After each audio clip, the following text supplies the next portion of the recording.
नमस्कार, आंखें कार्यक्रम में आपका स्वागत है। आज के इस अंक में हम बात करेंगे महिलाओं में बढ़ रही बीमारी स्तन कैंसर के बारे में।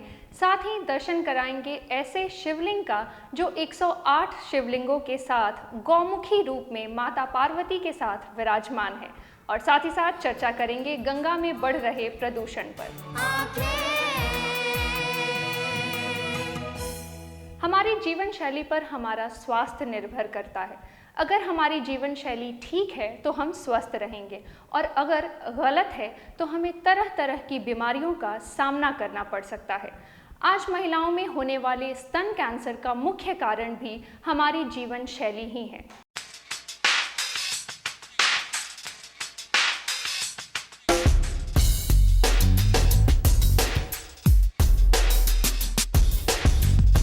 स्तन कैंसर महिलाओं में होने वाली खतरनाक बीमारी है। इसमें स्तनों में छोटी सी गांठ या ट्यूमर हो जाता है। शुरुआती अवस्था में इसका पता चलने पर यह आसानी से ठीक किया जा सकता है, लेकिन एडवांस स्टेज में इस बीमारी के पहुंच जाने से इसका इलाज मुश्किल हो जाता है। विश्व स्वास्थ्य संगठन के अनुसार भारत में हर साल 5 लाख लोग कैंसर से अकाल मौत का शिकार हो रहे हैं। कैंसर रोगियों की संख्या इसी रफ्तार से बढ़ती रही तो जल्द ही यह संख्या 7 लाख के आंकड़े को पार कर जाएगी।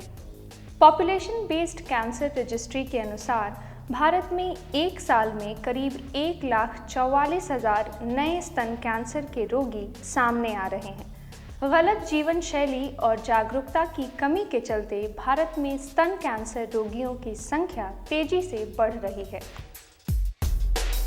कैंसर रिसर्च की इंटरनेशनल रिसर्च एजेंसी ग्लोबिकेन में सामने आया है कि भारत में 2012 में 1,44,937 स्तन कैंसर रोगी महिलाएं इलाज के लिए सामने आई हैं। वहीं इस साल 70,218 महिलाओं ने स्तन कैंसर के कारण दम तोड़ दिया। इसका मतलब यह है कि देश में स्तन कैंसर से पीड़ित हर दूसरी महिला की मृत्यु हो रही है। हालांकि विशेषज्ञ निश्चित रूप से स्तन कैंसर के होने का कारण नहीं जान पाए हैं, किंतु एक अनुमान के अनुसार गलत खानपान, उम्र का बढ़ना, वक्त से पहले मासिक धर्म का आना या फिर आनुवांशिक समस्या को इसका कारण माना गया है। ब्रेस्ट कैंसर एक ऐसी बीमारी है जो इंडिया में इसका इंसिडेंस बढ़ता जा रहा है।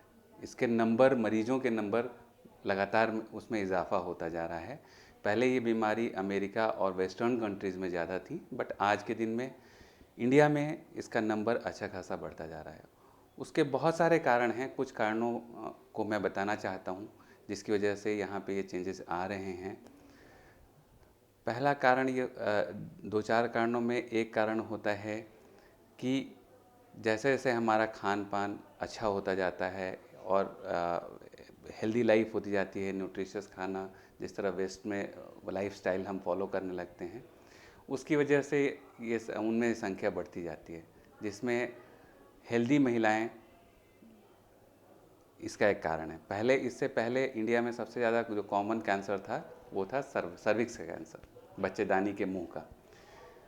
रिसेंट 20-25 ईयर में ये ट्रेंड उल्टा हो गया है। आज नंबर 1 कैंसर, स्पेशली शहरी इलाकों में जहाँ पे खान पान ज़्यादा अच्छा है, महिलाएं उतनी कुपोषित नहीं हैं, ब्रेस्ट कैंसर का इंसिडेंस ड्रामेटिकली बढ़ा है और आज के दिन में अमेरिका के लेवल तक पहुँच रहा है। लेकिन सबसे अच्छी बात ये है इस ब्रेस्ट कैंसर में कि इससे उतने घबराने की ज़रूरत नहीं है जितनी दूसरे कैंसर्स में है। भले ही आज के दिन में नंबर 1 कैंसर महिलाओं में ब्रेस्ट कैंसर हो गया हो, लेकिन आप उनसे मरने वालों की संख्या पे जाएंगे तो ये नंबर 1 पे नहीं है। इसका कारण सिर्फ ये है कि इसका समुचित इलाज अगर किया जाए तो हमें इससे छुटकारा मिल सकता है, हम इससे कैंसर फ्री हो सकते हैं और बच सकते हैं। आपको ये बताना ज़रूरी है कि हर गांठ जो स्तन में है वो कैंसर नहीं होती है। खास करके जो यंग एज में गांठें होती हैं वो ज़्यादातर कैंसर्स नहीं होती, इसलिए उससे घबराने की ज़रूरत नहीं है। लेकिन साथ ही साथ ये भी बताना ज़रूरी है कि जितनी जल्दी आप किसी गांठ को एक अच्छे डॉक्टर को दिखा लेंगी तो जितना जल्दी आप इसको डायग्नोज कर पाए उतना ही अच्छा ट्रीटमेंट है इसका। जितनी जल्दी आप डॉक्टर की पकड़ में एक बीमारी आ जाए उतना ही सर्वाइवल ज़्यादा है मरीज का। तो हमारा कहना ये है आम पब्लिक से कि आप ये सिंपल जांच है घर में भी अपने कर सकते हैं, नहाते वक्त कर सकते हैं, घर में लेट करके आप अपने स्तन पे अपने हाथ से हाथ फेर करके रिलैक्स मुद्रा में सोए हुए और दोनों तरफ के स्तन पे हाथ फेरते हुए उसको फील करने की कोशिश करें कि क्या पहले से कोई चेंज आ गया है या कोई छोटी से छोटी गांठ आपको लग रहा है कि ब्रेस्ट में नया निकल कर आया हुआ। ऐसी स्थिति में और सबसे बड़ी बात ये होती है कि ये गांठें नॉर्मली दर्द पैदा नहीं करती। ज़्यादातर ये गांठें बिना दर्द के होती हैं, लेकिन जो गांठें बिना दर्द के होती हैं वो ज़्यादा डेंजरस है। उसमें आपको जल्दी जल्दी डॉक्टर के पास जाना चाहिए और एक बार इवैल्यूएट कराना चाहिए।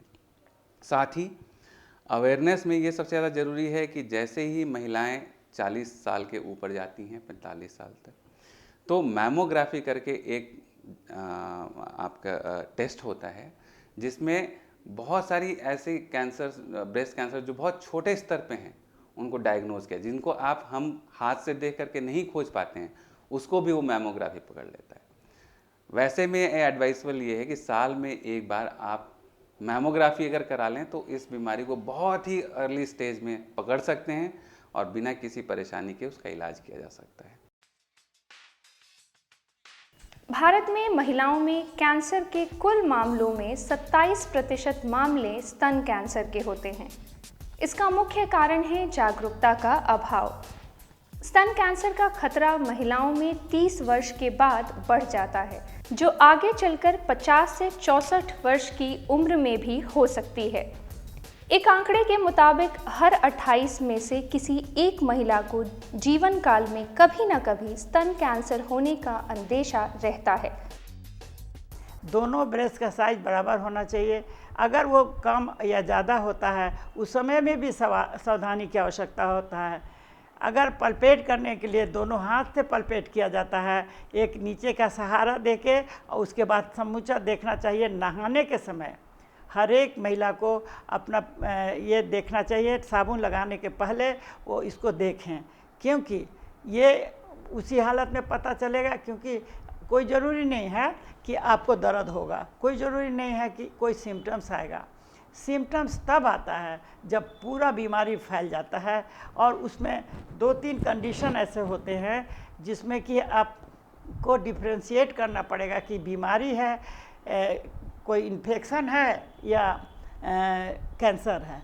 तो कैंसर को डिफ्रेंशिएट करने के लिए आप डॉक्टर का सहारा लें, और अगर आपको कुछ भी पता चले कि ये हमारा एबनॉर्मल हो रहा है, उस समय तुरंत डॉक्टर को दिखाएं और उनसे परामर्श लें और आगे उसका उपचार कराएं। आज के दिन में ब्रेस्ट कैंसर का इलाज, समुचित इलाज पॉसिबल है। अगर अर्ली स्टेज में आएंगे तो बहुत सारी महिलाएं घबरा के छिपा कर इस बीमारी को रखती हैं, क्योंकि हमारी संस्कृति या हमारे उसमें एक स्टिग्मा की तरह माना जाता है, उससे घबराने। बहुत बार आप पूरे ब्रेस्ट को, आज के दिन में जो नया इलाज है उसमें आप पूरे स्तन को बचा सकते हैं। अगर बीमारी बहुत जल्दी पकड़ी गई तो आप स्तन को बचाते हुए ऑपरेशन कर सकते हैं, और आपको बाहर से देखकर कोई नहीं बता पाएगा ऑपरेशन के बाद भी कि आपको किसी तरह की सर्जरी हुई है या किसी तरह कोई बड़ी बीमारी आ गई है। तो जितनी जल्दी आएंगे उतना बढ़िया इलाज है। बड़े के जो एडवांस केसेज हैं ऑब्वियसली उसमें आपको ये ज़रूर है कि हो सकता है कि ब्रेस्ट आपका निकालना पड़े, लेकिन उसके बाद भी कॉस्मेटिक सर्जरी के द्वारा दोबारा ब्रेस्ट को कंस्ट्रक्ट करके और एक ऐसा लुक दिया जा सकता है जिससे बाहर वाले को पता नहीं चलेगा। तो इससे घबराने की ज़रूरत नहीं है। एक आंकड़े के अनुसार यह सामने आया है कि गांव से ज़्यादा शहर की महिलाओं में स्तन कैंसर के मामले देखे गए हैं। इसका मुख्य कारण शहरों की अनियमित जीवन शैली है। गांव में भी इस बीमारी का प्रकोप बढ़ा है, क्योंकि वहां की महिलाओं में जागरूकता का अभाव देखा गया है। गांव की महिलाएं अक्सर अपनी इस बीमारी को दूसरों को बताने से कतराती हैं, जिस कारण यह एडवांस स्टेज में पहुंच जाता है और इसका परिणाम बहुत दुखद होता है। किंतु अगर हम जागरूक हो जाएं तो हम इस बीमारी से लड़ सकते हैं। शहरों में हमारी जीवन शैली में बदलाव कर खान पान को नियमित कर तथा गांव में महिलाओं को शर्म को छोड़कर इस बीमारी की चर्चा डॉक्टर से करनी होगी, तभी इस बीमारी से हम निजात पा पाएंगे।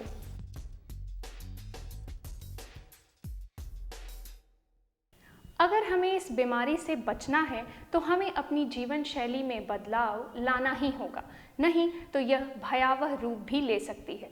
वक्त हो चला है एक छोटे से ब्रेक का। ब्रेक के बाद आपको दर्शन कराएंगे 108 शिवलिंगों के साथ गौमुखी माता पार्वती के मंदिर बैकुंठ धाम के।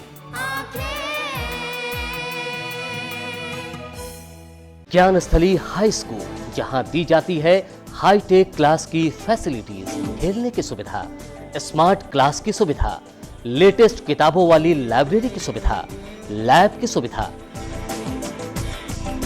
बच्चों के लिए कंप्यूटर क्लासेस की सुविधा, साथ ही आने जाने की facilities. Gyansthali high school, Alamganj, Patna. आपके रक्त के एक बूंद किसी की जिंदगी बचा सकती है। तो आइए हम सब मिलकर रक्तदान करें। रक्तदान महादान। जनहित में जारी। ज्ञानस्थली हाई स्कूल, जहां दी जाती है हाईटेक क्लास की फैसिलिटीज, खेलने की सुविधा, स्मार्ट क्लास की सुविधा, लेटेस्ट किताबों वाली लाइब्रेरी की सुविधा, लैब की सुविधा, बच्चों के लिए कंप्यूटर क्लासेस की सुविधा, साथ ही आने जाने की facilities. Gyansthali high school, Alamganj, Patna.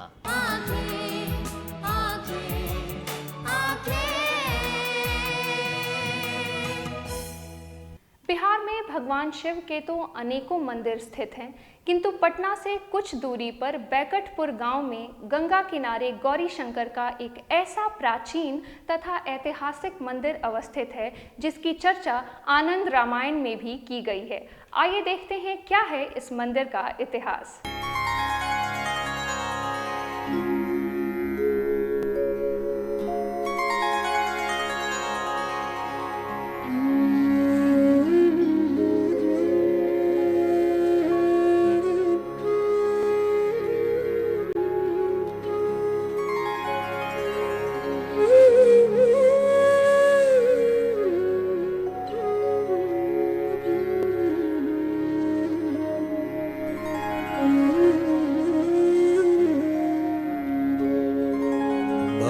रजसे विश्वोत्पत्तौ भवाय नमो नमः। प्रबलतमसे तत्संहारे हराय नमो नमः। जनसुखकृते सत्त्वोद्रिक्तौ मृडाय नमो नमः। प्रमहसि पदे निस्त्रैगुण्ये शिवाय नमो नमः। बिहार की राजधानी पटना से कुछ दूरी पर पटना बख्तियारपुर 4 लेन से लगभग 2 किलोमीटर पर स्थित है बैकटपुर गांव, और इस गांव में गौरी शंकर का एक ऐतिहासिक मंदिर है जिसे लोग बैकुंठ धाम के नाम से जानते हैं। इस प्राचीन मंदिर की महिमा अतीत के कई युगों से जुड़ी हुई है। इस मंदिर की सबसे खास बात है कि इस मंदिर में शिवलिंग रूप में भगवान शिव के साथ गौमुखी रूप में माता पार्वती भी विराजमान हैं, और इस मंदिर में विराजमान शिवलिंग पर 108 छोटे छोटे शिवलिंग भी बने हुए हैं। इन छोटे शिवलिंगों को रुद्र कहा जाता है, और ऐसा माना जाता है कि बैकुंठपुर जैसा शिवलिंग पूरी दुनिया में और कहीं भी नहीं है। ऐसा मूर्ति है कि नाला इनका बामांगी है। कोई भी तप तपस्या या पूजा पाठ तुरंत सेट करता है, इसी के लिए यहाँ का ज़्यादा विख्यात है। और यहाँ शंकर पार्वती और शंकर में 1200 महादेव लगे हुए हैं। एक बार पूजा करने से 1201 गौरी शंकर का महत्व है। इस मंदिर का इतिहास काफ़ी पुराना है। आनंद रामायण के अनुसार मर्यादा पुरुषोत्तम भगवान श्री राम ने इस मंदिर में आकर भगवान शंकर की पूजा की थी। इस मंदिर का इतिहास महाभारत के जरासंध से भी जुड़ा हुआ है।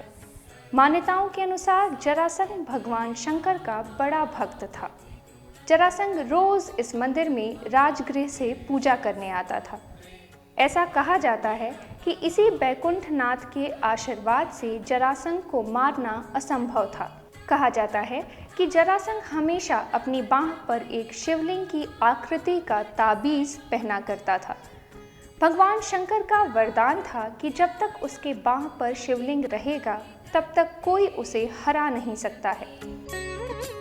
कहते हैं कि जरासंध को पराजित करने के लिए श्री कृष्ण ने छल से जरासंध की बांह पर बंधे शिवलिंग को गंगा में प्रवाहित करवा दिया, तब उसे मारा गया।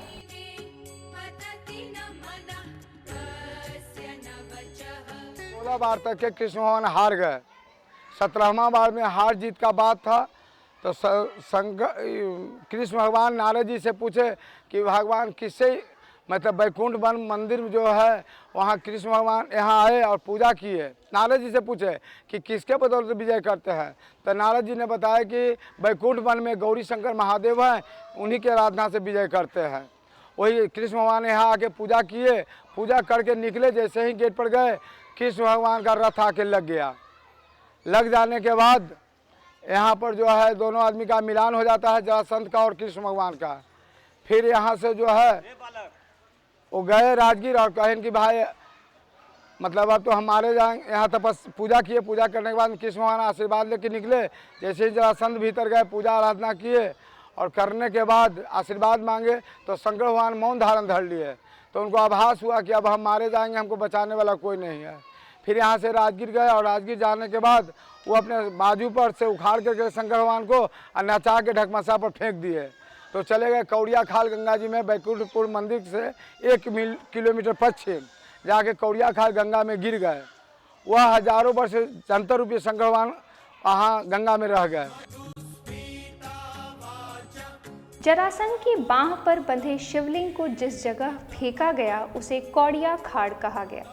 कहा जाता है कि अकबर के सेनापति रहे राजा मान सिंह जब जल मार्ग से बंगाल विद्रोह को खत्म करने सपरिवार रनिया सराय जा रहे थे, उसी वक्त राजा मान सिंह की नौका कौड़िया खाड़ में फंस गई।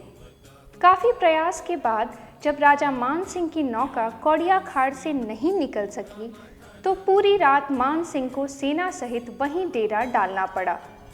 कहते हैं कि रात को ही राजा मान सिंह को सपने में भगवान शंकर ने दर्शन दिया और अपने जीर्ण शीर्ण मंदिर को फिर स्थापित करने को कहा।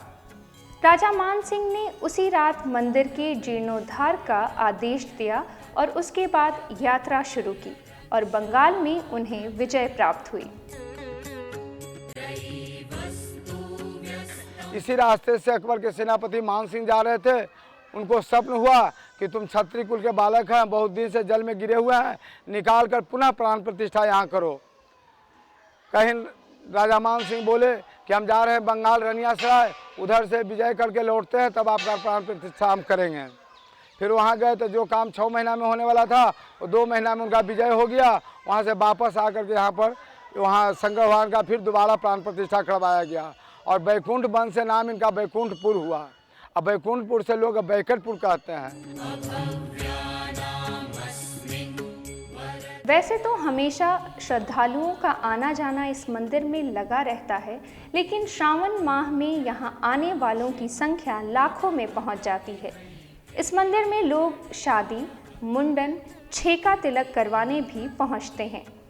इस मंदिर के दाहिनी तरफ माता शीतला का भी मंदिर है और बाईं तरफ हनुमान जी का मंदिर है।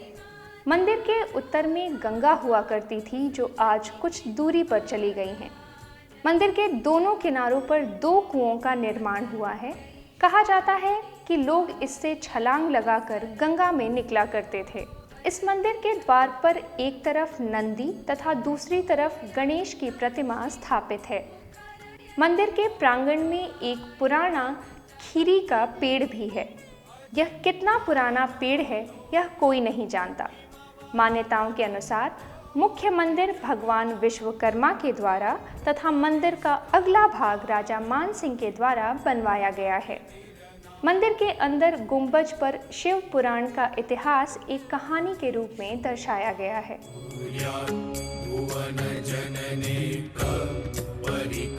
भगवान शंकर का ऐसा मंदिर कहीं और नहीं देखा जा सकता।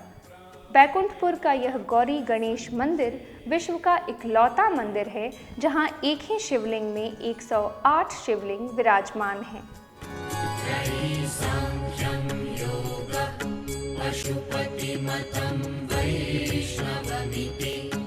सचमुच गौरी शंकर का यह मंदिर अद्वितीय है।